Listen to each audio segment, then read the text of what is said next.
สวัสดีมิตรรักแฟนดาบพิฆาตอสูรทุกท่านนะครับผมวันนี้นะก็สายฟรีวันที่9เองนะจะมาพูดถึงหัวข้อของการประมูลอาวุธกิลนะเพราะว่ามีคนถามมาค่อนข้างเยอะไม่ว่าจะเป็น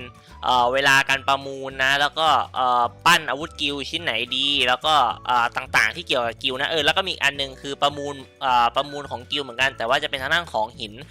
potential อันนี้ใช่ไหมมันอ่านว่า potential ใช่ไหมจะเป็นหินอันนี้ซึ่งถามว่าอันเนี้ยมันก็จำเป็นต้องประมูลด้วยนะแต่ว่าเอ่อเอาไว้ส่วนหลังก็ได้เพราะว่าส่วนตัวเนี่ยผมคิดว่าการดองเพชรเพื่อรอทำตัวละครเนี่ยมันค่อนข้างสำคัญกว่าเพราะว่าการที่เรามาประมูลหินใน Potential Stone เนี่ยแล้วก็มาอัพอันเนี้ยมันได้พลังค่อนข้างดีแหละแต่ว่าถ้ากรณีที่ใครเป็นสายฟรีมันก็ไม่ควรที่แบบว่าจะไปลงอันเนี้ยค่อนข้างเยอะขนาดนั้นอันนี้เดี๋ยวเรามาพูดถึงหัวข้อพวกนี้กันแล้วก็เดี๋ยวอัปเดต ID นิดหน่อยแล้วกันของตอนนี้มาอันนี้วันที่9เนาะของ ID ตอนนี้พลังอยู่ที่เกือบ 480,000แล้วก็เลเวลอยู่ที่58เองนะตัวละครเนี่ยตอนนี้ใช้เป็น5ตัวบนนี่อยู่นะแล้วก็มีเซนสึอีกอันนึงที่ซ้ำนะมีซ้ำมาแต่ว่ายังไม่ได้ปั้นนะตัวละคร SR เนี่ยก็จะมีอยู่ประมาณนี้แล้วก็ซากาจิขาดอีกตัวหนึ่งขึ้นเป็น4ดาวฟ้าได้นะนี่มีแล้วตัวหนึ่งขาดอีกตัวหนึ่งขึ้นได้แล้วก็ตัวอื่นไม่ได้มีอะไรธรรมยุสามารถขึ้นเป็น1 ดาวฟ้าได้แต่ว่าต้องรอตัวละครเขียวธรรมดาอีก3ตัวละครถึงจะขึ้นนะเพราะว่าไม่อยากกินในพวกตัวอย่างนี้อยู่แล้วนะส่วนอื่นก็ไม่น่าจะมีอะไรนะสำหรับอันนี้ส่วนพวกอันดับอะไรก็ไม่น่าจะสำคัญเท่าไหร่มะเนี่ยอันดับประมาณ13นะมาเดี๋ยวเรามาพูดถึงการประมูลกิลก่อนเอาเรื่องเวลาก่อนแล้วกันก่อนการประมูลกิลเนี่ยมันจะมีทางด้านของการตียึดบ้านหรือว่าตีบอสกิลประมาณนี้ตียึดบ้านนี่อันนี้ไม่น่าจะนับกับการประมูลกิลอยู่แล้วหลักๆเนี่ยจะเป็นทางด้านของกิลบอสอันเนี้ยเวลาตีกิลเนี่ยอันนี้ผมจำชัวร์ไม่ได้นะน่าจะประมาณตี 5ถึง6 โมงตี 5ถึง7 โมง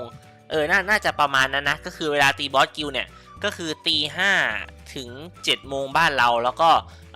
การประมูลกิลเนี่ยจะเริ่มประมูลอาวุธกิลประมูลกิลประมูลโลกประมูลกิลเนี่ยจะเริ่มตอน7:02 นาทีถึง7:30 นาทีแล้วก็ประมูลโลกเนี่ยจะเริ่มตอน7:31ถึง7:44ประมาณนี้ซึ่ง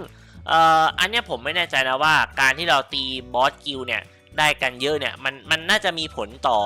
ของที่มาประมูลในกิลด้วยยิ่งถ้ากิลเราเนี่ยทำดาเมจบอสเนี่ยได้เยอะนะของที่มันเข้ามาประมูลในกิลเนี่ยมันก็จะมีค่อนข้างเยอะด้วยแต่ว่าแต่ละวันเนี่ยมันก็จะสลับสับเปลี่ยนไปต้องบอกงี้สลับสับเปลี่ยนไปเพราะว่ามันไม่ได้มีมาแบบสมมติวันนี้มีกงจักรมาก็จะมีกงจักรทุกวันอะไรเงี้ยไม่ใช่อย่างสมมติบางวันมีflower bed มาบางวันมี dragon fan มาก็จะมาทุกวันอะไรพวกนี้มันก็ไม่ใช่มันแล้วแต่ดวงแล้วกันนะเพราะว่ามันจะเป็นการสุ่มเนี่ยจากพวกเนี้ยทั้งหมดเนี่ยที่จะมาแต่ว่าอันที่มาทุกวันเนี่ยก็คือหิน potential stone potential stone เนี่ยมาทุกวันแต่ว่ามันอยู่ที่จำนวนละกันจำนวนการมาเนี่ยมันแล้วแต่วันไม่เท่ากันนะบางทีก็5-6 เม็ด7-8 เม็ดอะไรประมาณเนี้ยต่อวันแต่พวกอาวุธกิลเนี่ยมันก็จะสลับสับเปลี่ยนกันมานะแล้วแต่การทำดาเมจละกันน่าจะประมาณนั้นเพราะว่าตั้งแต่เริ่มประมูลกิลได้เนี่ยกิลผมเนี่ยเหมือนจะมีมาแค่3อย่างก็คือ hand bait flower bait นะแล้วก็ dragon fan เหมือนจะมีมาแค่3ชิ้นนะชิ้นอื่นเนี่ยยังไม่เคยเห็นมาเลยแล้วก็ประมูลโลกเหมือนกันประมูลโลกก็เห็นอยู่แค่3ชิ้นเนี่ยแต่ว่ากิลอื่นเขาอาจจะมีชิ้นอื่นแล้วเขาก็ประมูลไปมันเลยไม่หลุดไปประมูลโลกประมาณนี้เดี๋ยวเรามาพูดถึงpotential ก่อนละกันเพราะอันนี้มันง่ายกว่า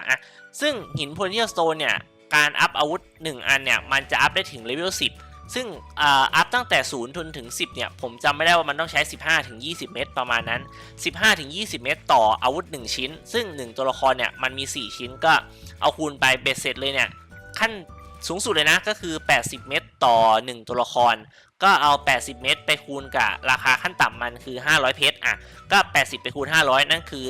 ราคาหิน potential ต่อ1ตัวละครที่เราจะต้องทำซึ่งแน่นอนอยู่แล้วว่าเราทำทีมหลักเนี่ยมันมี5ตัวเราต้องทำ5เซตคุณก็เอาเนี่ยหิน potential 80คูณ5คูณเสร็จปุ๊บ80คูณ500แล้วคุณก็ไปคูณกับอีก5อีกทีหนึ่งประมาณนั้นมันก็จะได้เบ็ดเสร็จ เพชรที่คุณต้องใช้โดยประมาณนะเพราะว่าผมจำไม่ได้ว่ามัน15-20 เม็ดประมาณนั่นแหละอาจจะไม่ถึงนะประมาณ16 17 18 19อะไรประมาณเนี้ยนั่นแหละคร่าวๆมาส่วนทางด้านของอาวุธกิลมีคนถามมานะว่าควรประมูลอาวุธกิลชิ้นไหนอะไรยังไงบ้างนะก็อันเนี้ยเดี๋ยวบอกก่อนต้นเกมเนี่ยถ้าต้นเกมนะอันที่ดีๆเนี่ยจะเป็นแฮนด์เบดเนี่ยดีเพราะว่ามันราคาถูกราคาเริ่มต้นประมูลคือ 1,000 เพชรแล้วก็การอัพเป็น modify เนี่ยมันใช้ง่ายมันใช้เป็นหินสีทองเดี๋ยวนะเพราะว่าผมอ่านจากตรงนี้น่าจะดีกว่าเพราะมันมีให้ดูทุกชิ้นนะไอเทมที่ใช้หินสีทองก็คือ Basic Jade เนี่ยในการอัพขั้น Modify เนี่ยมันจะมีอยู่2อาวุธก็คือ1เลยคือ Hand Blade 2เป็นทางด้านของSoulfidden อันนี้มีแค่2ชิ้นนี้เท่านั้นที่ใช้ทางด้านของหินเหลืองBasic Jade ในการอัพขั้น Modify ไม่ใช่อัพดาวนะอัพ Modify จะใช้แค่2อันนี้ส่วนอาวุธกิลที่เหลืออยู่เนี่ยมีทุกชิ้นเลยมันจะใช้เป็นทางด้านของ Prim Jade ในการอัพขั้น Modify จนถึงขั้นสีลุ้งขั้นตันนั่นเองนะส่วนทางด้านของการอัพดาวของไอเทมมันจะมีเอาจริงมันจะมีอยู่3หัวข้อเป็น Ascent นี่คือการอัพดาวไอเทม Modify เนี่ยคือการอัพกรอบไอเทมอย่างอันเนี้ยปกติมันเป็นสีม่วงใช่ไหมก็จะกลายเป็นสีแดงสีส้มสีฟ้าแล้วก็สีลุ้งตามที่เราเคยเห็นกันในเซิร์ฟต้นอะไรประมาณนั้นแล้วก็อีกอันนึงมันจะเป็นการทางด้านของ Refine ซึ่ง Refine เนี่ยมันจะต้องทำการAscentอาวุธกิลนั้นเนี่ยให้ถึง5ดาวก่อน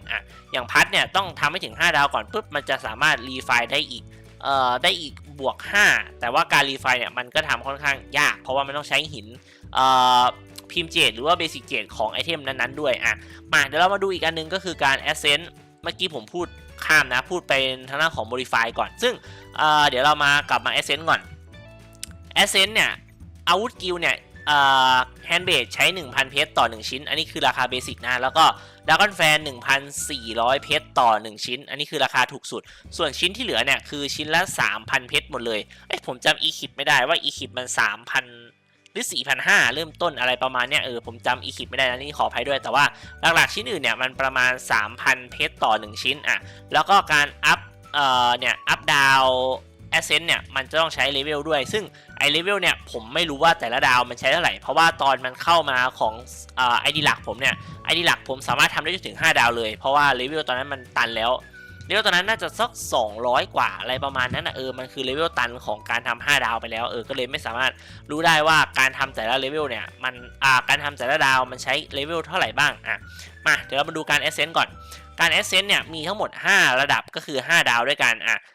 กรณีที่เรายังไม่มีใช่ไหมมันต้องใช้1ชิ้นในการปลดแต่ว่าถ้าเรามีแล้ว1ชิ้นอย่างเงี้ยการ Ascent เนี่ยใช้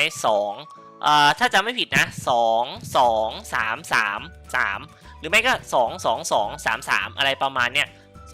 ชิ้นหนึ่งเนี่ยเบ็ดเสร็จแล้วเนี่ยถ้ารวมแบบยังไม่ปลดด้วยนะรวมปลดชิ้นแรกด้วยแล้วก็การAscent จนถึง5ดาวเนี่ยถ้าจำไม่ผิดนะ3 6 9 10 2ประมา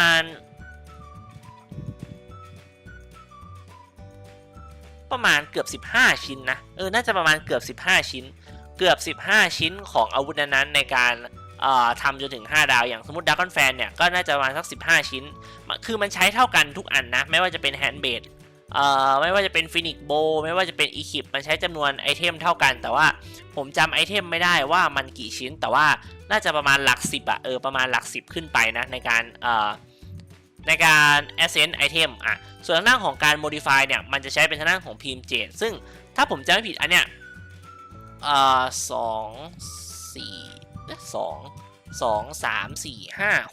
ประมาณ6เม็ดพิมพ์เจดเนี่ยประมาณ6เม็ดต่อการทำบวกต่อการทำขั้นที่5มันตัน5ป่ะ1 2 3 4มันตันแค่4ในการทำ4อันนะเดี๋ยวนะ4อัน1 2 3 4 5ประมาณ5เม็ดประมาณพิมพ์เจดเนี่ยประมาณ5เม็ดต่อ1ไอเทมในการmodify ขั้นตันน่าจะประมาณ5เม็ดนะ5 ถึง 6เม็ดประมาณนั้นแล้วก็อีกหัวข้อหนึ่งคือการ refine มันจะมีบวก1จนถึงบวก5บวก1เนี่ยต้องใช้ไอเทมนั้นๆ3ชิ้นอย่างสมมติผมอยากจะ refine Dragon Fan ผมจะต้องมี Dragon Fan อีก3ชิ้นในการ modify ในการ refine ขั้นที่1ส่วนขั้นที่2เนี่ย บวก2เนี่ยบวก2รีไฟเนี่ยมันต้องใช้อาวุธนั้น3ชิ้นบวกกับหินพิมพ์เจดอีก1ชิ้นผมรู้แค่นั้นส่วนบวก3ผมไม่รู้เพราะว่าผมไม่มีอาวุธบวก2เลยสักชิ้นใน ID หลักก็เลยไม่สามารถดูได้ว่าบวก3บวก4บวก5เนี่ยมันต้องใช้กี่ชิ้นนะรู้แค่ว่าบวก1กับบวก2เนี่ยมันต้องใช้นั่นแหละเท่านั้นเลยบวก1ใช้อาวุธ3ชิ้นบวกไม่ใช่บวก1ใช้อาวุธ3ชิ้นบวก2ใช้อาวุธ3ชิ้นบวกกับเจดของมันเอง1ชิ้นประมาณนี้มาเดี๋ยวเรามาพูดถึงเอฟเฟกต์ของไอเทมคร่าวๆแล้วกันนะเพราะว่ามันมีค่อนข้างเยอะนะเอาแบบเร็วๆนะไอเทมชิ้นแรกเดี๋ยวดูนี่ก่อนไอเทมชิ้นแรกเดี๋ยวดูนี่อีกอันนึงก่อนไอเทมที่ใช้พิมพ์เจดอัพกับไอเทมที่ใช้เบสิกเจดอัพสแตทมันได้ไม่สแตทมันได้ต่างกันอย่างแฮนด์เบดเนี่ยมัน378กับ216ใช่ไหมแต่ว่าเนี่ยที่เป็นพิมพ์เจดเห็นไหมมันจะได้เป็น47กับ27ซึ่งมันห่างกันระดับหนึ่งเลือดเนี่ยห่างกันประมาณ100,000พลังโจมตีห่างกันประมาณ6,000ประมาณนี้ซึ่งมันจะเป็นแบบเนี้ยทุกอันแฮนด์เบดกับเนี่ยไอโซฟิเดอร์เนี่ยมันเป็นของที่ใช้เบสิกเจดในการอัพเพราะฉะนั้นแล้วสแตทมันจะได้ค่อนข้างน้อยกว่าพวกที่ใช้พิมพ์เจดในการอัพอันนี้คือข้อหลักๆเลยที่ไอ้2ชิ้นเนี่ยหลังๆมันไม่มีคนใช้เพราะว่าสแตทมันได้น้อยกว่าไอ้พวกชิ้นอื่นๆมาเดี๋ยวเรามาดูกันสำหรับทางด้านของแฮนด์เบดอันนี้เอฟเฟกต์คร่าวๆของนี้เลยนะก็คือถ้าสมมุติในเริ่มเกมเนี่ยถ้าเราไม่ใช่ตัวที่เร็วที่สุดเนี่ยเราจะได้สปีดเพิ่มขึ้นแล้วก็เราจะตีตัวที่สปีดช้ากว่าเราเนี่ยเร็วขึ้นประมาณนี้อันนี้คือเอาแบบสั้นๆเลยมาชิ้นที่2คือ Ruby Sickle อันเนี้ยการโจมตีของเราเนี่ยมันจะทำการลดเกราะคู่ต่อสู้ประมาณนี้อันเนี้ยคร่าวๆผมเอาแค่เฉพาะจุดเด่นของมันนะอันเนี้ยก็คือตีแล้วลดเกราะคู่ต่อสู้ซึ่งอันเนี้ยถ้าเราใส่ให้ตัวละครตีหมู่มันก็จะมีโอกาสลดเกราะหมู่คู่ต่อสู้ประมาณนี้ส่วนทางด้านของPhoenix Bowนี้ก็เหมาะกับตัวละครตีหมู่เหมือนกันเพราะว่าเอฟเฟกต์ของธนูนี้ก็คือเวลาเราโจมตีเนี่ยมันจะมีโอกาส 45% ที่ทำการล้างบัฟคู่ต่อสู้เพราะฉะนั้นแล้วตัวละครที่ตีหมู่เนี่ยเวลาตีปุ๊บถ้าสมมติติด 45% ทุกตัวเนี่ยศัตรูทุกตัวจะโดนลดบัฟจะโดนล้างบัฟออกนะตัวละ1ชิ้นอะไรประมาณนี้แล้วก็เอฟเฟกต์ที่2เนี่ยเมื่อเริ่มเทิร์นเนี่ยมันจะทำเมื่อเริ่มเทิร์นมีโอกาส 50% ที่จะล้างดีบัฟออกจากตัวเองเนี่ยก็คือข้อดีเหมือนกันแล้วก็มีการเพิ่มพลังโจมตีอะไรประมาณนี้ส่วนทางด้านของโซฟิดเดิลอันนี้ก็คือเมื่อเริ่มแบทเทิลเนี่ยมันจะทำการสร้างโล่ให้กับเพื่อนของเราทั้งทีมตัวละ 10% ของ HP ของผู้สวมใส่อันนี้แล้วก็เอฟเฟกต์ที่2เนี่ยก็คือคนที่มีชิลอยู่เนี่ยจะได้รับดาเมจรีซีดเพิ่มขึ้นประมาณนี้ส่วนเอฟเฟกต์ที่เหลือก็มีเพิ่มชิลให้หนาขึ้นเลยประมาณนี้มาถัดไปเป็นทางด้านของดากอนแฟนก็คือเมื่อเริ่มเทิร์นเนี่ยมันจะทำการฮิลเพื่อนของเรานะแล้วก็ฮิลเพื่อนของเราที่ HP ต่ำที่สุดแล้วก็มันจะมีทางด้านของการแปลงฮิลลิ่งเนี่ยเป็นชิลให้กับเพื่อนแล้วก็เอฟเฟกต์เนี่ยจะมีผลอีกทีนึงตอนเทิร์นที่5ถ้าผมจำไม่ผิดเอฟเฟกต์อันนี้มันมีผลครั้งตอนเริ่มเกมเนี่ยเหมือนมันจะมีอยู่ประมาณ2สแต็กเริ่มเกมได้รับ2สแต็กแล้วก็เวลาเทิร์นที่5มันจะได้รับอีก2สแต็กน่าจะเป็นประมาณนั้นเป็นการฮิลเป็นพาร์ทฮิลนั่นแหละมาส่วนทางด้านของดาร์คไทเดนดาร์คไทเดนอันนี้เอฟเฟกต์ก็คือเพิ่มพลังโจมตีเพิ่มคีประมาณนี้เอฟเฟกต์แรกเนี่ยก็คือเพิ่มคี 15% เป็นเวลา2เทิร์นเอฟเฟกต์ที่2เนี่ยเมื่อเราเดี๋ยวนะคีบวก15เดี๋ยวนะคิวเอฟเฟกต์อัน2ผมจำไม่ได้ว่าคืออะไรเอฟเฟกต์ที่3เนี่ยพลังโจมตีบวก 5% เมื่อเราโจมตีติดคีเอฟเฟกต์ที่4เนี่ยพลังโจมตีบวก 10% เมื่อเราโจมตีติดคีประมาณนี้เอฟเฟกต์ง่ายๆของนี้เลยก็คือสายโจมตีเวลาเราอยากได้คีเนี่ยเราก็ใส่ชิ้นนี้ได้เพิ่มคีแล้วก็เวลาตีติดคีเราจะได้พลังโจมตีเพิ่มขึ้นเอฟเฟกต์ถัดไปเป็นหน้าของพิงคอมมาเป็นไอเทมที่ใส่ให้กับตัวแท้งแนวหน้าได้ดีที่สุดแล้วเพราะว่าเอฟเฟกต์อันเนี้ยก็คือมันจะทำการสร้างโล่ต้องบอกว่าแปลงเหมือนแปลง HP เป็นโล่ให้กับตัวเองนะ 25% แล้วก็มันจะทำการเพิ่มดาเมจรีซีดให้กับเพื่อนทุกคนในทีมด้วยแล้วก็ทีมเราจะโดนดาเมจแรงขึ้น 5% ประมาณนี้ก็คือทีมเราได้ดาเมจรีซีด 15% แล้วก็โดนดาเมจแรงขึ้น 5% มันก็ค่อนข้างคุ้มอยู่แล้วก็จะเป็นการเพิ่มคีย์ให้กับคนที่มี Hollow Shield อะไรประมาณนี้แล้วก็เอฟเฟกต์ปุ๊บเมื่อเพื่อนเราเลือดต่ำกว่า 50% จะได้รับโล่ 10% ประมาณนี้มาถัดไปเป็นหน้าของ Flower Bedเอฟเฟกต์อันเนี้ยเหมือนกับพัดดากอนแฟนแต่ว่าอันเนี้ยก็คือเมื่อเริ่มแบทเทิลเนี่ยเราจะได้รับ5สแต็กเพิ่มพลังโจมตี5สแต็ก5สแต็กเพิ่มพลังโจมตีให้กับเพื่อนของเราประมาณนี้แล้วก็เอฟเฟกต์เนี่ยเพิ่มพลังโจมตี 3% ใช่ไหมแล้วก็จะมีการเพิ่มคีย์อะไรพวกนี้ด้วยแล้วก็ เอฟเฟกต์เนี่ยจะมีผลอีกทีนึงตอนเทิร์นที่5นี่แหละเอฟเฟกต์ของมันนะก็คือเป็นสายเพิ่มพลังโจมตีให้เพื่อนส่วนดราก้อนแฟนเนี่ยเป็นการฮิลให้เพื่อนเองนะมาถัดไปเป็นทางด้านของมันชื่ออะไรวะแบ็กไนท์แบ็กไนท์เนี่ยเป็นอันที่ใส่ให้กับตัวโจมตีหมู่ได้ดีอีกอันนึงเพราะว่าก่อนที่เราจะโจมตีเนี่ยมันจะทำการเพิ่มสแต็กมันจะทำการดีบัฟใส่คู่ต่อสู้แล้วก็ศัตรูที่มีดีบัฟเนี่ยเหมือนจะโดนดาเมจเหมือนจะโดนดาเมจก่อนที่เราจะโจมตีอะไรประมาณเนี้ยอันนี้ก็คือดีมากใส่ให้ศัตรูใส่ให้กับเพื่อนที่ตีหมู่อย่างเงี้ยเวลาเราโจมตีคู่ต่อสู้ศัตรูจะโดนดาเมจแรงขึ้นนั่นแหละมาถัดไปเป็นทางด้านของ e-kipไอเทมชิ้นเนี่ยเวลาเราโจมตีเสร็จใช่ไหมการโจมตีครั้งถัดไปเราเนี่ยมันจะทำการเจาะเกาะคู่ต่อสู้นะแล้วก็แรนดอมศัตรูเนี่ยที่จะโดนดาเมจด้วยนะประมาณ 80% แล้วก็ถ้าเป็นเลเวลถัดไปเนี่ยเอฟเฟกต์ของ e-kip จะเพิ่มพลังโจมตีเพิ่มขึ้นอะไรพวกนี้สแต็กไปแล้วก็เอฟเฟกต์สุดท้ายเลยเนี่ยก็คือเมื่อเอฟเฟกต์ e-kip เนี่ยโดนศัตรูตัวซ้ำไอเอฟเฟกต์ที่มันโดนเนี่ยสร้างดาเมจ 80% เนี่ยถ้าโดนตัวซ้ำเหมือนว่าตัวเราเนี่ยมันจะได้รับดาเมจเอ็กซ์ต้าดาเมจเพิ่มขึ้นแล้วก็การโจมตีถัดไปมันจะทำการอะไรตีเจาะเกาะ 10% หรืออะไรประมาณเนี้ยโดยคร่าวๆนะมาถัดไปเป็นทางด้านของlast stand เนี่ยใส่ให้กับตัวต้องบอกว่าใส่ให้กับตัวซับหรือว่าตัวแทงก็ได้เหมือนกันอันนี้ซับหรือแทงก็ได้ก็คือถ้าเลือดต่ำกว่า 50% เนี่ยหลังจากที่เราขยับเนี่ยเราจะทำการสตีลเกาะแล้วก็ HP ของศัตรูมาแล้วก็เหมือนจะมีดาเมจดีซีอะไรพวกนี้เพิ่มขึ้นนี่แหละหลักๆคือเท่านี้แหละของอันมันนะผมจำไม่เฟกเต็มๆไม่ได้ละโอเคส่วนถ้าเลือกว่าเราควรปั้นชิ้นไหนอันนี้ผมอิงจากของตัวท็อปของเซิร์ฟเราเลยนะตัวท็อปของเซิร์ฟเราที่เขาใช้เนี่ยเขาใช้อยู่ประมาณ6ชิ้นหลักๆ1เลยเป็นทางด้านของ Phoenix Bow 2เป็น Dragon Fan 3เป็น Pink Comma 4เป็น Flower Bed 5เป็น e-kip แล้วก็6เป็น last stand อันนี้คือ6ชิ้นที่เขาทำจนสุดเป็นอันแรกๆเลยนะของ ID ของเขาแต่ถ้าถามว่า5ชิ้นเอาอันไหน5ชิ้นก็คือเอา5ชิ้นหลังนะส่วน Phoenix Bow เนี่ยเอาเป็น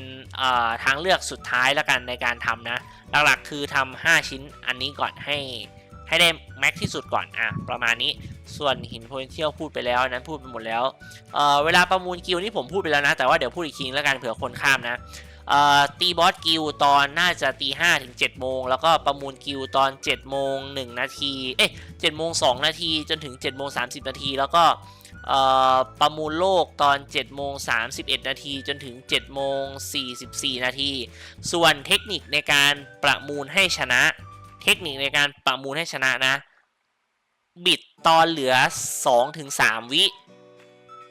บิดตอนเหลือ 2-3 วิถ้าคุณคิดว่าเน็ตคุณเนี่ยเร็วไม่พอเนี่ยผมแนะนำให้ใส่ตอน3 วิหรือไม่ก็ 4-5 วิก็ได้ประมาณนี้แต่ว่าถ้าคุณเชื่อมั่นในนิ้วมือของคุณว่านิ้วคุณจะไวพอหรือไม่ก็